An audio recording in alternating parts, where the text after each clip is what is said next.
बंदोबस्त होता तिथून पुढे रोड बंदोबस्त उठवला. मला रात्री कळायला सकाळी यशस्वी झाला.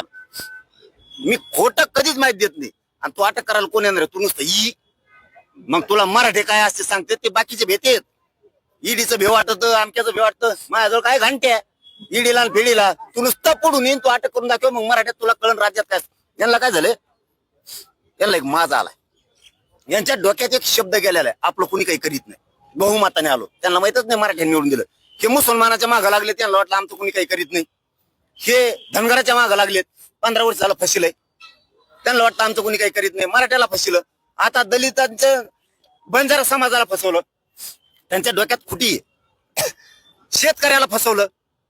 आता तुम्हाला दाखवतो तुमच्या डोक्यात जे आहे ना आमचं कोणी काही करू शकत नाही. आता मी दाखवतो तुम्हाला 29 ऑगस्टला तुमचं कोण काय करीत त्यांना पळता भुईच कमी करतो बघा करतो कुठेतरी घाव घालण्याचा प्रयत्न आहे का सरकारचा एक आंदोलन मोडीत करण्याचा प्रयत्न नाही. इमानदारी जर इकली तर फडणवीस काही पण करू शकते पण त्यांना माहित नाही.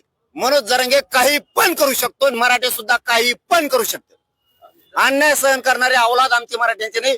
पक्ष फिक्ष गेले उडत मराठी काही पण करू शकतात फडणवीसांनी जर चाल केली तर काही पण. आंदोलनाच्या समर्थनासाठी गेला होता आता जनजींना काय आव्हान असतं नाही मी आव्हान नाही करत कोणाला. मी मंत्र्याला बी कधी बोलत नाही. आंदोलनाला बसलो येतो का भेटायला ये नाही तर नको येऊ. ज्याचे त्याचे रूल असते त्यांना यायचं असलं येते ना. आम्हाला वाटलं त्या लेकरासाठी धावायचं सगळ्या जाती धर्माचे लेकर आम्ही धावलो दिल्लीपर्यंत ते ज्यांनी त्यांनी ठरवायचं असतं. आव्हान करून असं बळच कोणाला यायचं नसेल तर आपण बळच या का म्हणायचं. मात्र प्रसाद असं म्हणतात की मी असेपर्यंत जरांगेंना उपोषणाची वेळ येऊ दे. अरे बाबा त्या प्रसाद लाड भाऊला एकटं मरमर करून काय करीन ते. एकटं तर पडत काय करणार. विखे पाटील तर पडत आहे वरूनच काय म्हणतात ना त्याला आडात नाही पावऱ्यात कोडून यायचं. फडणवीसाची हिरच कोरडी पडली शेतकऱ्यासाठी मराठ्यासाठी धनगरासाठी. आता त्यांच्या डोक्यातली खुटी काढायची मला सगळ्यात आधी माझं टिप्पणी आहे. प्रमाणपत्राचा एक विरुद्ध होऊन देणार नाही. मराठी टेन्शन घ्यायचं नाही. पक्का आरक्षण आहे आपलं ते बरं का. पण यांच्या डोक्यात जे आहे ना आपलं कुणी काही करू शकत नाही बहुमतावर यांना 24 का पहिला दाखवतो मी आता. सोलापूर जिल्हा परिषदेमध्ये एक ठराव मंजूर करण्यात आला आहे. शिवरत्न जे गेल्या अनेक वर्षापासून ते नाव आहे ते बदलून माजी पंतप्रधान अटल बिहारी वाजपेयी यांचं नाव देण्याचा घाट आहे किंवा निर्णय झालेला आहे. मात्र आपण पाहतोय की विरोधी पक्षांकडून याला कडाडून विरोध केला जातो. शासन निर्णय आहे का मी ते समजून घेतो सोलापूरच्या यांच्याकडून. शासन निर्णय असेल तर बोलतो मी.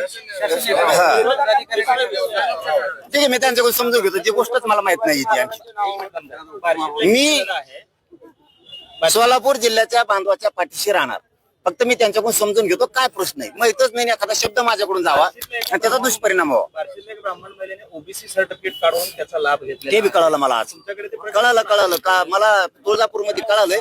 मी संध्याकाळी ते रितसर निवेदन दिले ते बघतो आणि फडणवीसांनी तिथे बी काय केलं हे बघतो. मराठे डोळे उघडा जागे व्हा बर्बाद होऊन जाते लेकर पक्षाच्या नादात.